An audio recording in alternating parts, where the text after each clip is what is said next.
The General Staff of Ukrainian Armed Forces has confirmed strikes on marine oil terminal in Crimea Peninsula and on Sverdlov explosives plant in Russia's Novgorod region on the night leading to October 6. In addition, Ukrainian troops struck ammunition depot of a separate logistics battalion of the 18th Combined Arms Army of Russia in Crimea, the General Staff revealed. The results of the strike are still being clarified. All freshly struck facilities have strategic importance. The marine oil terminal in Feodosia is the largest oil and petroleum trans-shipment complex in Crimea Peninsula, through which supplies to Ukraine's occupied Zaporizhzhia and Kherson regions were routed. The Sverdlov plant in Dzerzhinsk is one of the largest explosives manufacturers in Russia, capable of equipping almost all types of munitions.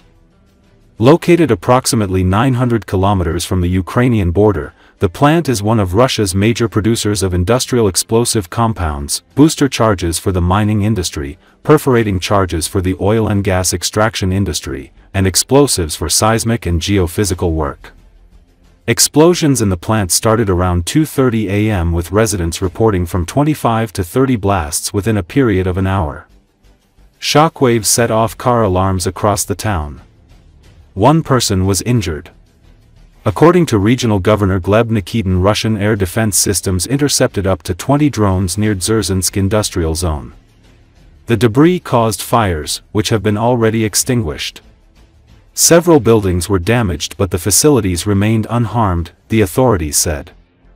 It should be noted that Sverdlov plant produces virtually every type of munitions, aerial and artillery shells, aerial bombs, including guided bombs, warheads for shape-charge anti-tank guided missiles, munitions for engineering troops, including for helicopter mine-laying systems and the most modern anti-tank and anti-landing mines, and warheads for air defense missile systems.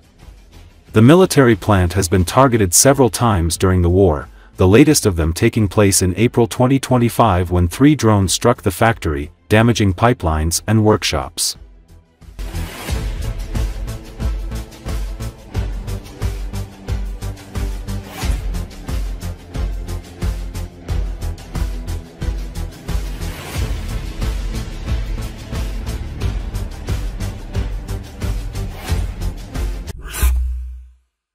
It's quite possible that the Kremlin will once again attempt to negotiate directly with Trump in order to reassert its manipulative influence over the US president. Political commentator Vladimir Fesenko believes, on the one hand, the rhetoric of US President Trump and his administration has shifted in favor of Ukraine, with critical statements directed at Putin, calls for Russia to end the war, and even Trump's renewed announcement of his intention to organize a meeting between Putin and Zelenski. On the other hand, there's been a noticeable escalation of the war on the Russian side. This includes increased airstrikes on Ukraine and an escalation of military action on certain sections of the front. Ukraine, of course, is responding, and very effectively. September also saw an escalation of Russia's hybrid war against NATO countries. It's important to understand that the Kremlin has effectively blocked the negotiation process. And this hasn't simply been noticed. It's been clearly documented at the White House. In a recent interview with Fox News, US Vice President J.D. Vance stated bluntly that Russia is effectively refusing to participate in negotiations to end the war. At the same time, Vance stated that Russia must wake up and acknowledge the reality on the front lines. Previously, the US Vice President had spoken similarly, more specifically about Ukraine. This change in rhetoric isn't unique to the US President. This means this isn't something random. The statements by Vance and other US administration officials reflect Trump's current position on Russia and Ukraine. Trump's famous post on the Truth Social, J.D. Vance's statement about discussions on providing Ukraine with Tomahawk missiles, and General Kellogg's statement about the absence of restrictions on Ukrainian strikes on Russian territory are also warnings to the Kremlin that if Russia continues to escalate the war, Ukraine will have the capacity to respond effectively. Essentially, this is rhetorical pressure from the United States on the Russian leadership aimed at forcing the Kremlin to resume peace negotiations. In effect, American leaders are telling Putin, "You want an escalation of the war, and you'll get it, but you won't achieve victory in this war, so it's better to return to peace negotiations." The Kremlin heard the Tomahawk warning, according to a statement by Peskov, the Russian president's press secretary. Many experts believe that warnings and even threats against the Kremlin alone will not be enough. Concrete actions are needed. One such action could be the sale of long-range weapons to Ukraine. It's unlikely that these will be Tomahawks right away. Initially, the supply of ATACMS missiles, for example, is possible. These exist in various modifications and can also be used as a tool for pressuring Russia.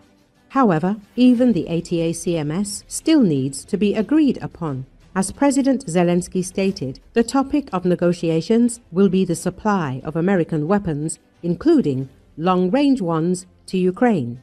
The successful meeting between Presidents Trump and Zelensky in New York potentially opens up opportunities for intensifying cooperation between Ukraine and the United States in the defense sector.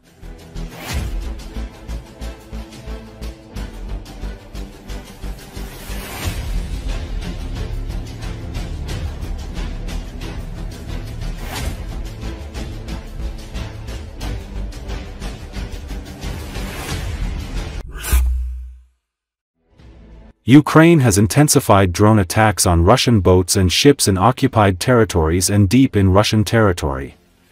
Videos circulated in social media show Ukraine's operations in Russian waters. One video shared on social media captures the moment a Ukrainian FPV drone hits a boat with Russian Marines on board near the village of Andrivka in Sumy region.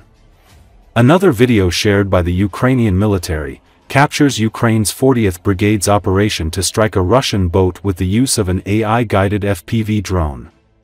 The strike was followed by another crushing blow with an Orion loitering munitions. Yet another video footage shows difficult moments of Russian troops that come under relentless attacks of UAV units of the National Guard's 15th Brigade.